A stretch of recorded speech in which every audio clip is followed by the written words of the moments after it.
And one of the biggest questions people have is, what about relationships? We have all kinds of relational questions about the life to come. I think about Ben, one of my son's friends who used to come over and spend the night with us. And Ben had a heart condition, and so he couldn't be too active, but he loved to be active. And inevitably, I would hear pounding on the ceiling, and I have to go up to Justin's room, and Ben and Justin would be jumping off the bed, slam dunking the Nerf, basketball, and I'd have to say, guys, calm down, because it could literally kill Ben. It could stop his heart. And then at age 18, it did. Ben's heart stopped, and he actually had a near-death experience. And it was the week before Christmas, and he put it out on YouTube with these little cards, and then Christmas Day, Ben died. And this video went viral. The Kardashians were tweeting about it. It was in People magazine. I did the funeral for Ben right here on the stage. News outlets broadcasted around the world. People came to faith from Ireland to Tasmania. But at the same time, you go, why? Why would a kid have to be so held back his whole life, and then relationship life be torn from him at 18? Why would a loving family be ripped apart so quickly? And then we're faced with the brutal murder of Ahmaud Arbery and the tragedy and the injustice of that. And you think about his mom this Mother's Day, or you think about the many mothers who are grieving, thinking that could be my son. And this causes us to struggle with God, right? Why, God? How can any of this make sense? Unless, like the scripture says, this life is not the end, it's the beginning. And like we talked about last week, there is justice coming in heaven. And like I want to talk about this week, and relationships continue on, and how we can start to bring more of heaven to earth today, because that was Jesus' prayer for us. What if the life to come starts to make sense of all that we experience in this life? And what if, like so many say, it's so much better, even a child doesn't want to come back? Megan Hagins is in my wife's life group. She had a near-death experience at 6 years old. Watch what she has to say. I had my near-death experience when I was 6 years old. I was in first grade, and I was asleep. I had sleep apnea my whole life, and I hadn't realized. I had 2 angels come and get me and take me to heaven, and they were showing me around heaven. There was a section where the angels told me Jesus wanted me to see something. They said we had some time and we could do anything I wanted to, and I wanted to play the game Candyland. So they materialized it and they said, teach us. And as I was teaching them, they were just so full of joy and mirth at the experience of playing this game with me and my explanation of the rules, and they would throw their heads back laughing and say, how could anyone not want to play this game? It's great. And the feeling that was conveyed to me was the great joy of spending time with me and being present with me and making me feel valued for what I brought to them. That is really something that's so important to be present and to not be elsewhere, to be present with the people that you love and spend time with them. It's the best gift you can give people, especially kids, because they get a lot of, I think, their self-worth from understanding that. And then after that, they said I had to go back. And I didn't know what they meant, you have to go back. And I said, I don't want to go back. And they did this kind of thing where they waved their hand, and I could see my school from above. And they said, if you don't go back, your teachers and your friends are going to miss you. They're going to be worried. And I said, no, I'm sorry, I still don't want to go back. They said that I didn't have to worry. They would always be with me. And that if I ever needed them, I would have the comfort of knowing that they were there. And the next thing I knew, I was in the corner of the kitchen, my home kitchen, up at the ceiling and looking down, and my mother had just come into the kitchen, and the angels were saying to me, if you don't go back, your mom is going to be terribly worried and sad. And I said, okay. So then I was back. Only mom could bring her back. Imagine a place so great. Not even a kid wants to come back. You know, Jesus said children have a special place in heaven. You know, Jesus said, let the little children come to me. Do not hinder them, for the kingdom of heaven belongs to such as these. I mean, could it really be that relationships are made right and in a place so great, not even kids, you know, so full of life would want to come back because it is life. And that's what I want to talk about today. You know, near-death experiencers all across the globe say that when they die, they had this great reunion. But you know, that's what the Bible's told us all along. In the Old Testament, when someone died, it said, and he or she was gathered to his people. And that doesn't just mean buried in an ancestral grave, because many of them weren't. But relationship, it says, was meant to last. Jesus said this his last night on earth to his best friends. He said, don't let your hearts be troubled. Trust in God. Trust also in me. There's more than enough room in my Father's home. If this were not so, would I have told you? I'm going to prepare a place for you. And when it is all ready, I will come back and get you so that you will always be with me where I am. Jesus indicated heaven is relational. People are real. Life goes on. It's like one big loving family of God. And you know, near-death experiencers say they had a welcoming committee. Friends, relatives, loved ones who had invested in their lives. And they said they were there to welcome them, but also to protect them and to guide them on their journey forward. But Jesus also talked about this.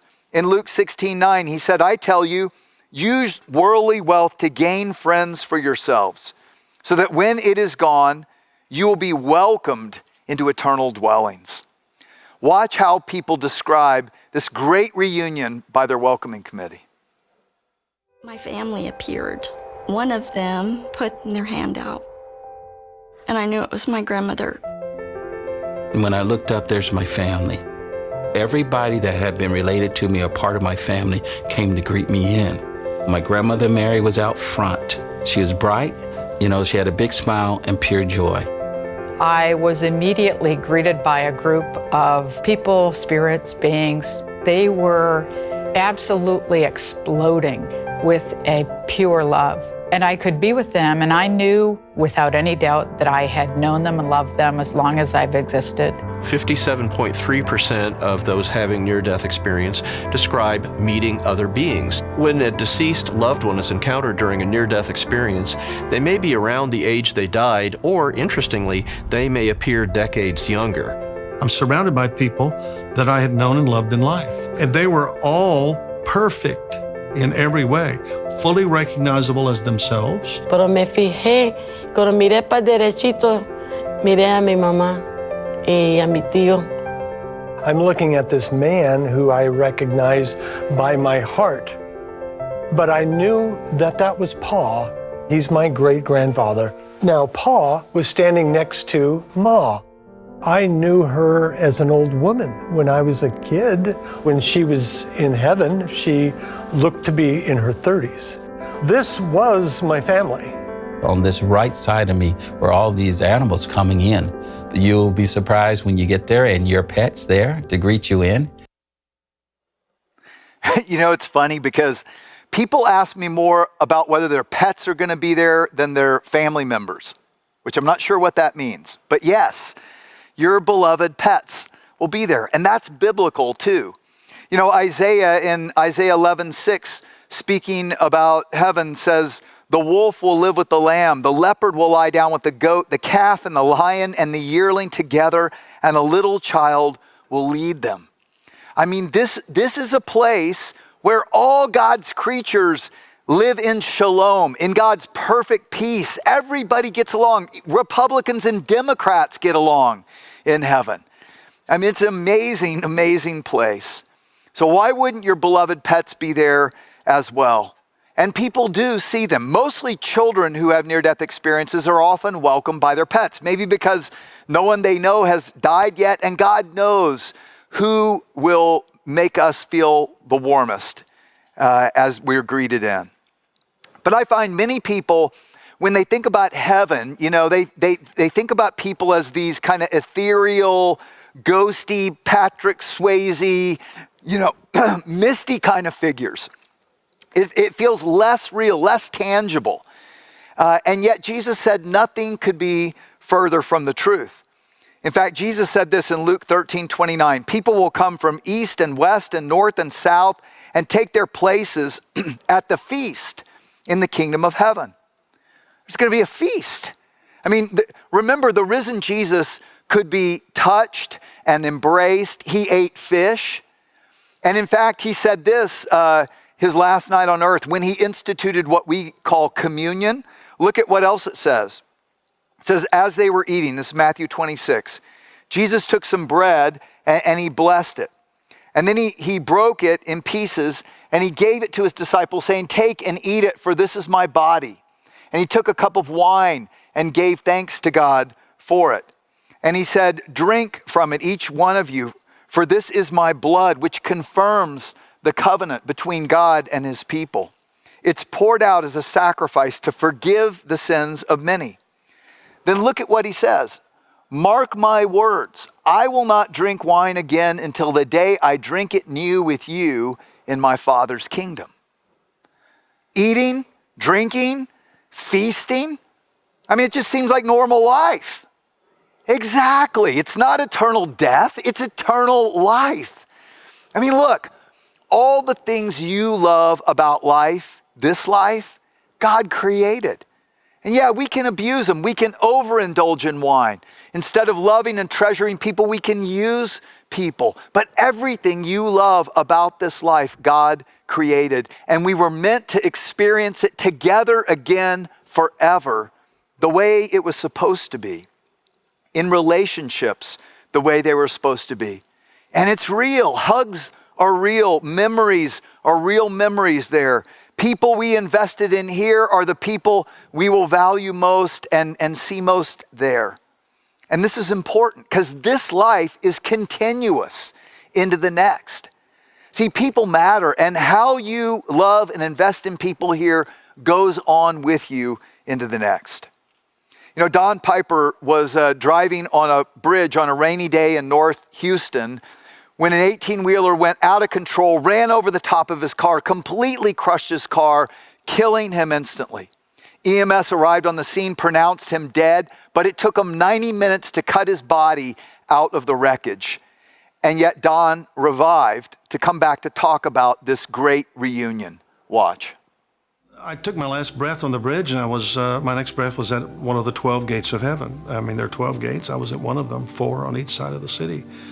And I didn't go down a long tunnel. There wasn't a bright light at the end of the tunnel. I didn't have a near-death experience, really. If you're dead an hour and a half, you're not nearly dead. I was dead. And so I'm in this light. And I could make out in front of me a whole crew of people, a welcoming committee, if you will. I'm surrounded by people that I had known and loved in life. And everybody looked really good. I mean, if you want to really look good, heaven is where you want to be. And they were all perfect in every way, fully recognizable as themselves, but perfect. Because many of them in earth had been very infirm. They'd been quite old. They were actually missing things here. And they were back there. I mean, my grandfather is extending his hands to me and saying, welcome home, Donnie, in a language I've never heard before, but fully understood. And I looked down and 3 fingers were missing on this hand. When he was alive, he was a lumberjack in his younger days. Very, very dangerous job. So he'd lost actually digits. Well, when I was a little kid, I was completely fascinated by that because he had this little stub sticking up. But now I'm seeing real fingers there. I'd never seen them before. My great-grandmother was standing beside him. She didn't have any teeth here on earth. But now she smiled at me. And it was a real smile. I didn't sense at all that we were spirits or intangible. I really felt that. In fact, my grandfather embraced me. And as he said those words, "Welcome home, Donnie," which was his name for me here on earth, Donnie. And the other people did as well. I felt pats on the back. It was embracing. It was pure love. But it was overwhelming. Frankly, it was just deliriously wonderful. Some of these people I hadn't seen for 20 years or more. Some of them had died subsequent to that, maybe only a few years prior to my death on the bridge. So there was no sense of age about them. There was no sense of infirmity about them. As I said, they were expecting me. It was a great reunion. I think heaven is a great reunion. As I saw these people, whether they were teachers or aunts or uncles, or even my next door neighbor, Miss Norris, was standing over here. And I'm looking at them and I'm thinking, okay, this is awesome. It's wonderful. It's so great to see them and to see them so perfect. So I asked myself, why did this particular group come? Because they didn't even know each other on earth. And the reason I believe is because they helped me get there. These are the people who, prior to their death, influenced me for Christ. Mike would take me physically to Sunday school because he'd been a Christian since he was like 9 or 10 years old. So Miss Norris would come by and put me in that car with all those kids and take me to Summer Grove Church. So these are the people who helped me come to Christ, to come to know Christ. So I came back from that encounter with all those wonderful people with the question, if we greet people at the gates of heaven that we help get there, and I believe we will, who are we going to greet? I think that's the reason we're still here. That's a great question. Who are you going to greet there? Because, the scriptures tell us that as we invest spiritually in people, as we help others get there, it continues on with us. Daniel, the Jewish prophet in about 500 BC writes this: "Those who are wise will shine like the brightness of the heavens. Those who lead people to righteousness will shine like the stars forever and ever." Which brings up a question: how will we appear to each other? Because it seems like people appear different to different people. And this was kind of a question for me as I studied this. Some said people appeared ageless. Others said, well, they were around 28 or 29 or 30. Others saw their grandparents as they last saw them in their older age and yet somehow perfect. Others saw grandparents that were younger. So how will we look? Well, I think Jesus, the risen Jesus, gives us a clue. Because remember, Jesus could be recognized fully by his disciples. But there was another time when he was walking with some of his disciples on the Emmaus Road after he had risen. And they didn't recognize him for a long time until he broke bread, and then they did. So apparently he could appear differently in different circumstances. And I think in the life to come we can too. Which kind of makes sense because on earth we don't always appear the same to each other. We don't always wear the same clothes, and we won't appear the same or necessarily wear the same things there either. In fact, Marv Besteman, a bank president during his near-death experience, said he was wearing golf slacks in his favorite shirt that he played golf in. And he noticed others of different nationalities there, some in African togas, some in Indian saris, the dress of their culture. But then Dr. Mary Neal, you may have noticed, talked about her welcoming committee was just bursting, she said, with love, but the love was light coming out of them, and wearing white robes. And many people talk about that. In fact, it's in Revelation 7:9. John says, "There before me was a great multitude that no one could count, from every nation, tribe, people, and language, standing before the throne and before the Lamb," Jesus. And they were wearing white robes. Now, people don't always see other people in these robes, but I've come to believe these robes are not actually white, they're translucent. But they appear white because they let the light of God, the glory of God, the love and joy of God shine through them to those other people. And what if the more we spiritually invest in people in this life, what if the more we lead people to follow God like Daniel talked about? What if the more we build into and build up people here, sharing the light and the love of God here is how much of the glory, the light and love and joy of God you get to express through you, flowing through you there. I mean, imagine, could there be any greater reward than experiencing the joy and the love that the Creator created flowing through you to others? And Jesus said the same in Matthew 13, then the righteous will shine like the sun in the kingdom of their Father.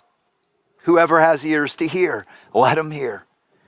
And you know, NDEs say that different people appeared with different brilliances. None as brilliant as Jesus. You know, that makes sense too, because in Romans 8:17 it says, but if we are to share God's glory, we must also share his suffering. You know, what if the amount we're willing to go through suffering or sacrifice for the sake of others in this life determines how much of the glory of God we get to experience on the other side. You know, Jesus loved us sacrificially. How will you sacrificially love and serve and invest in people? You know, when you lead, when you teach others. And moms, you know, as you're investing in your kids, dads, as you're investing in your kids, that matters, right? It goes on. And those of you leading groups, those of you spiritually investing in others, teachers, those of you teaching children, you know, that may require sacrifice, sometimes suffering, right? COVID crazies, but it's worth it because it goes on with us. It matters. In fact, look at what Peter, one of Jesus' disciples, says in 1 Peter 5. Care for the flock, the group of people that God has entrusted to you. Watch over it willingly, not grudgingly, not for what you'll get out of it, but because you're eager to serve God. Don't lord it over people assigned to your care, but lead them by your own good example. And when Jesus, the chief shepherd, appears, you'll receive a crown of never-ending glory and honor. People last. Invest in them.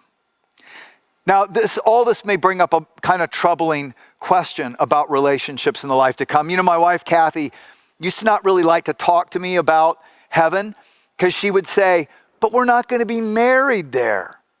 And that made her sad. You know, and that's good, right? I mean, I'm glad. Not good if she said, but we're not going to be married there. See, it's all in the tone, right?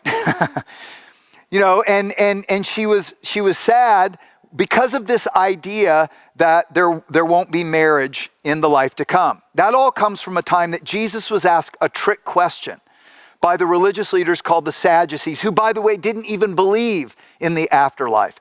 So they asked Jesus this question. They say, hey, Jesus, a woman's married and her husband dies and she remarries and the second one dies and it happens 7 times. Who's she going to be married to in heaven? You know, they're like trying to trick him. And that is a lot of where this whole idea comes from. And some of you have been asking the same question, I know, you know, because all your exes may live in Texas, but you're just not sure you want them living next door in heaven, right? Be honest. Okay, but Jesus answers in an important way. He replied, you're in error because you don't know the scriptures or the power of God. In other words, he's saying the power of God can unite people in ways that all our relational squabbles and challenges in this life, by God's love and power, we can overcome there. And by the way, we can overcome them here if we let his love rule and unite us. But he goes on and Jesus says, at the resurrection, people will neither marry nor be given in marriage. They'll be like the angels in heaven. Now notice something. Jesus did not say you will not be married. He said you won't marry. In other words, choose to marry or be given. There were arranged marriages back then in marriage. There won't be any new individual marriages. There will be no procreation because we'll be like the angels, eternal. So there'll be no new families, but that doesn't mean we won't be with the people we love most.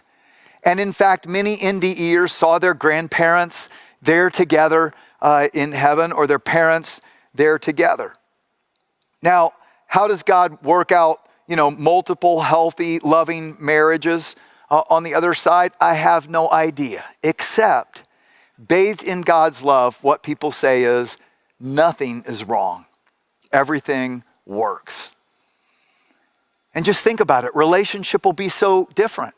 Nothing will be hidden. Communication will be perfect. And so imagine how it will change our relational dynamics, and think about how we can bring more of that relating to earth today. NDEers say that communication is perfect. It's heart to heart, full understanding. I think it's what God said to the prophet Isaiah in Isaiah 65:24, when he said, "Before they call, I will answer. While they're still speaking, I will hear." It's this perfect heart-to-heart communication. Crystal McVeigh, whom I'll be interviewing tonight at 7:30, she describes the communication of heaven like this. There was instant and complete communication between us. What do I mean by that? Well, imagine a password that if you let me use it, gives me instant access to everything you've ever said, thought, or felt, past, present, or future. Instantly, I'd have a more complete understanding of you than would ever be possible on earth. Well, that's what it was like there. And just imagine that kind of communication. Perfect communication with nothing hidden, understanding each other fully. And that's how we ought to try to live today. That's what it means to bring more of heaven to earth today, as Jesus prayed. Think about it. If we can allow God's love today, God's forgiveness today, God's grace to let us be more transparent and open with one another, just think about the unity we could have together. I mean, if I understand more of your history, if I understand more of what you've been through, more of your motives, if I seek to understand more of you than just have more of me understood, and listen more to you than just have me heard, just think about the oneness we could experience. It's what they experience in heaven. It's what Jesus prayed for his last night on earth, when he said, "I pray for those who will believe in me through their message, that all of them may be one, Father. Just as you're in me and I'm in you, may they also be in us, so that the world would believe you've sent me." As we bring more of heaven's communication to earth, by seeking to listen and understand others more than trying to be heard and understood, we answer God's prayer. Heaven is going to be this incredible reunion and unity and seeing the people that we've loved on earth, but even more. Imagine meeting the ancestors you never knew. I had a chance to sit down with Christy Beam from the movie Miracles from Heaven. She was played by Jennifer Garner in that movie. And Christy is Annabelle's mom. Annabelle had a near-death experience, and listen to what she says about who she met in heaven. When Annabelle was about 4 years old, she started having what we call tummy troubles. Then when she was 5, she fully obstructed abdominally and we almost lost her. She had a major surgery, many doctor's appointments, ERs, procedures, tests, for them to find out that she had an incurable digestive disorder called pseudo-obstruction motility disorder. So Annabelle lived on 10 medications a day, and she took them several times throughout the day. She, in and out of hospitals, we used to fly to Boston to see the guru of pediatric gastroenterology specialty in Boston, Dr. Samuel Nurko, every 4 to 6 weeks for treatments. And then the other times we were at home, she was on the sofa in a fetal position with a heating pad on her stomach. That was her life. And she had decided that she didn't want to live anymore. She was 9 years old. It was 2011. And she had said, Mommy, I just want to die. And, where there's no more pain. And so I just remember saying to her, Annabelle, I was devastated because she's a fighter. She never, ever stopped fighting. And then she was done. And And that particular day, Abby, my oldest daughter, encouraged her to go out and play, which was a miracle that she did because she was just so weak and frail. But they did. And so they were in this cottonwood tree, sitting on a branch 30 feet in the air, and that branch began to give way. And Abby, in her quick wit and thinking and brilliance, she said, Anna, get your weight off the tree and go in that little hole where a branch had been, but it had fallen and left a hole. And it was hollow all the way to the ground. And so Anna went in the hole and fell 30 feet head first. And she said she went to heaven. And she said that she sat on Jesus' lap, and that he told her that she wanted to stay because it was so peaceful and there was no pain. And that was it. She was out of pain. And he told her that it wasn't her time, that she had to go back, but he had plans for her on earth that she could not fulfill in heaven, and that when the firefighters got her out, there would be nothing wrong with her. She said, I knew I was in heaven because I saw my Mimi, and that is my husband, Kevin, his father's mother, so her great-grandmother. But she said she didn't recognize her at first because she was so much younger. And then when she realized that's Mimi, and she's so much younger, she said, I knew I must be in heaven. She saw a little girl, and she said, I kept looking at that little girl because her face looked and reminded me just of you, Mommy, and of Abby, her big sister, one of her sisters, but her big sister. And she said, I kept thinking, I know that face. And so she said she asked God, who is that little girl? And he said, Annabelle, that's your sister. That was what confirmed in my heart for me, okay, this is so very real, because I had shared with the girls that I had had 2 miscarriages, but I never shared with them that one of them was an actual viable pregnancy that I lost, and one of them was called a blighted ovum that never truly was life created.